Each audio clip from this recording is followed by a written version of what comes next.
Assalamualaikum warahmatullahi wabarakatuh. Kembali lagi bersama saya, Arif Supendi, dari program studi Aquaculture Universitas Muhammadiyah Sukabumi.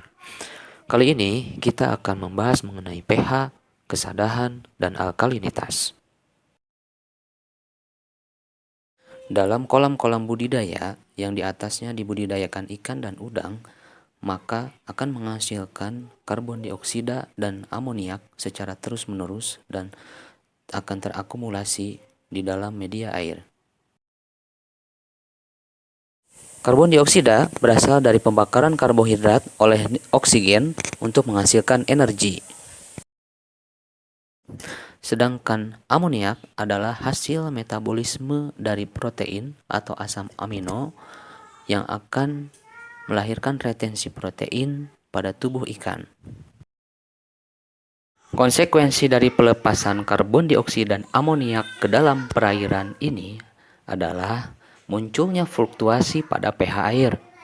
Semakin tinggi konsentrasi karbon dioksida atau CO2, maka pH air menjadi turun. Dan konsekuensi meningkatnya konsentrasi amoniak di dalam air, maka pH akan menjadi naik. Fluktuasi pH antara 7 sampai dengan 8,5 pada ikan dan antara 7,5 dan 9 pada udang tidak akan menimbulkan apa-apa terhadap pertumbuhan ikan dan udang. Akan tetapi, ketika fluktuasi pH tersebut lebih dari itu, maka akan menimbulkan gangguan pada metabolisme pada ikan maupun udang. Oleh karena itu, di dalam sistem budidaya, kita harus melakukan pengendalian terhadap pH agar tidak terjadi fluktuasi pH yang terlalu tinggi.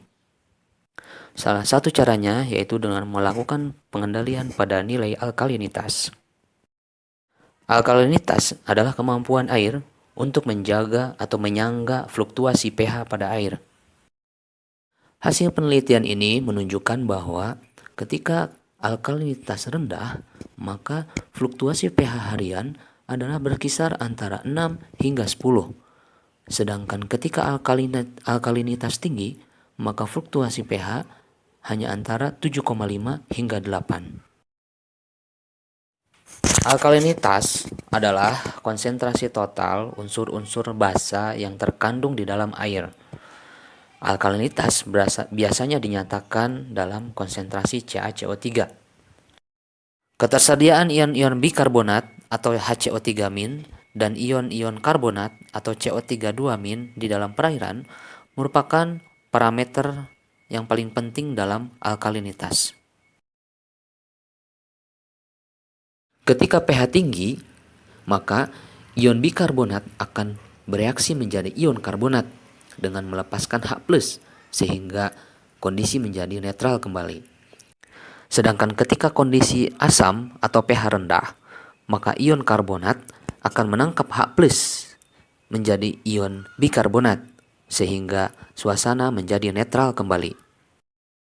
Begitulah cara ion-ion alkalinitas dalam melakukan penyanggaan atau buffering pada fluktuasi pH. Aplikasi alkalinitas dapat dilihat pada penelitian berikut ini, yaitu pengaruh alkalinitas terhadap kelangsungan hidup dan pertumbuhan ikan lalawak. Peneliti melakukan penelitian memelihara ikan lalawak pada alkalinitas 48, 78, 108, dan 138 mg per liter CaCO3. Hasilnya adalah laju pertumbuhan harian untuk alkalinitas 78 mg per liter memiliki laju pertumbuhan harian yang paling tinggi dibandingkan dengan konsentrasi alkalinitas yang lainnya.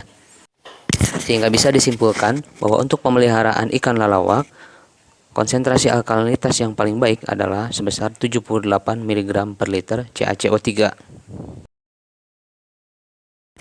Demikian materi yang bisa saya sampaikan. Terima kasih atas perhatiannya. Wassalamualaikum warahmatullahi wabarakatuh.